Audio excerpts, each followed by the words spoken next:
હવે તમને કહું, મારે નોકરી નથી કરવી.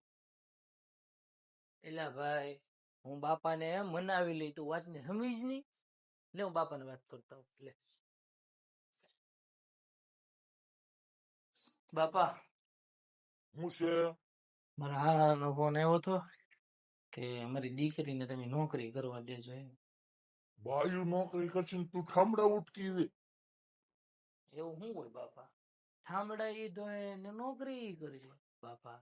એ કરે બે પગાર આવે તો આપણને વાપરવામાં લાયક આવે ને, લાયક એટલે. ને એટલી ભણેલી ગણેલી હોશિયાર છે તો એ કામ નો હું ને અત્યારે પાર્લેજી થી પાર્લામેન્ટ સુધી અનામત છે. બાયુ નું ચાલે. હા, મોકલો નોકરીઓ ભોગવો. ક્યારેક એવું લાગશે ને આપણે ઠામડા ધોઈ નાખશું, એમાં શું થઈ ગયું? કઈ પણ થાય ને તો મને નહીં કેતા. એટલે ભાઈ તું બાપાનું ટેન્શન લેતી હતી, બાપાને કેમ ગોળી પાવી મને ખબર હોય ને. ખખડીને આ પડી છે બાપાએ. કરો નોકરી અને કાલ સુંદડી બાંધી ડાકુ બનીને કરો તમારી એક્ટિવા વેચી.